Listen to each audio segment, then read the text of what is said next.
여러분 안녕하십니까? 10월 18일 월요일 이룸경제뉴스의 김은수입니다. 새로운 한 주가 시작됐습니다. 뉴욕 증시 금요일장은 빨간불로 마감했는데요. 특히 다우지수의 상승률이 1%를 넘으면서 가장 컸습니다. 3대 주요 지수가 상승세를 이어간 것은 어닝 시즌 호조 덕분이었는데요. 이번 주 뉴욕 증시는 기업들의 실적 발표와 국채금리 흐름에 따라 변동성을 보일 것으로 예상됩니다. 자세한 국내외 주요 이슈입니다. 뉴욕 증시 금요일장은 빨간불로 마감했습니다. 특히 다우지수의 상승률이 1%를 넘으면서 가장 컸습니다. 미 현지 시간 지난주 금요일 골드만삭스도 월가의 기대치를 뛰어넘는 실적을 공개하면서 주가가 3% 넘게 올랐습니다.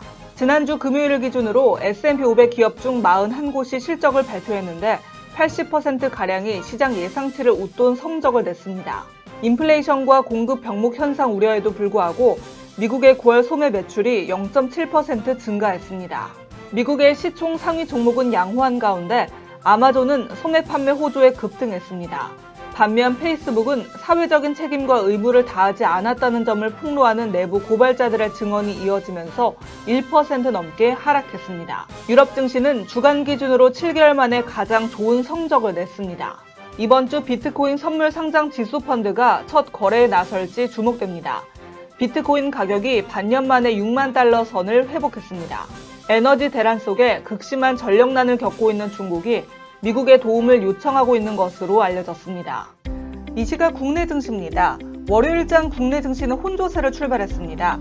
외국인과 기관 물량이 코스피, 코스닥 양시장에서 빠져나오면서 양 지수 모두 지지부진한 모습을 나타내고 있습니다.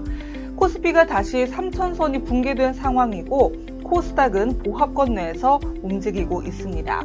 이 시각 현재 코스피 전일 대비 17.58포인트 하락한 2,997.48포인트고요. 코스닥은 전일 대비 0.24포인트 내린 990.3포인트로 움직이고 있습니다. 투자 주체별 매매 동향을 보면 코스피 시장에서 개인 홀로 매수에 나서고 있습니다.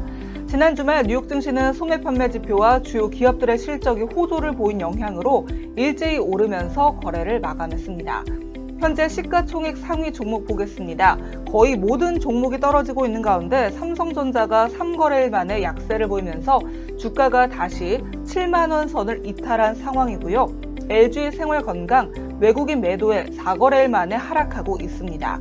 반면에 가상화폐 거래소 빗썸의 최대 주주인 빗엔트가 미국의 증권 감독 당국인 증권거래위원회가 비트코인 ETF를 승인했다는 소식에 강세를 보이고 있습니다.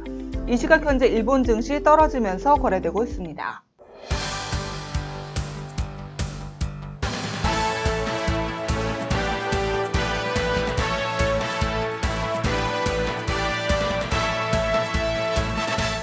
오늘은 많이 할수록 돈 버는 투자, 관심 가져볼 만한 이슈인데요. 기업 이슈와 함께 원자력 발전 관련주, 반도체 대표주, 비트코인, 야놀자 관련주에 대해서 알아보겠습니다. 최근 글로벌 에너지 대란으로 인해 원자재 가격이 급등하면서 원자력 발전 관련주가 주목받고 있습니다. 특히 전장에서는 일본에서 소형 모듈 원자로를 실용화해 재건축해야 한다는 주장이 나온 영향이 컸는데요. 일본 집권 자민당의 실세인 아마리 아키라 간사장은 니혼 게이자의 신문과의 인터뷰에서 원자로 재가동과 소형 모듈 원자로를 통한 원전 재건축을 주장했습니다.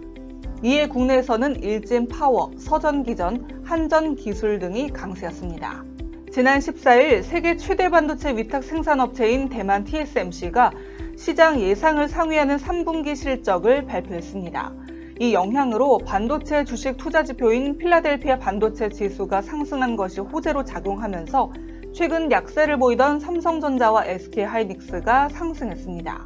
미 증권거래위원회가 미국 최초의 비트코인 상장 지수 펀드를 승인할 것이라는 전망이 나왔습니다. 블룸버그 통신은 익명의 소식통을 인용해 프로쉐어, 인베스코가 각각 비트코인 선물 계약을 기반으로 만든 ETF 상품을 SEC가 곧 승인할 가능성이 높다고 보도했습니다.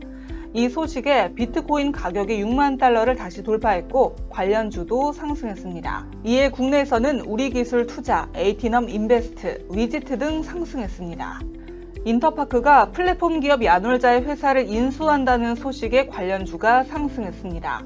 야놀자는 여행, 공연, 쇼핑, 도서 등 인터파크 사업부문 지분 70%를 2,940억 원에 인수하기로 하고 양해각서를 체결했다고 밝혔는데요. 이 소식에 인터파크가 장 초반 급등했지만 하락 마감했습니다. 이에 하나투자증권, SBI 인베스트먼트 관련주가 상승세를 보였습니다.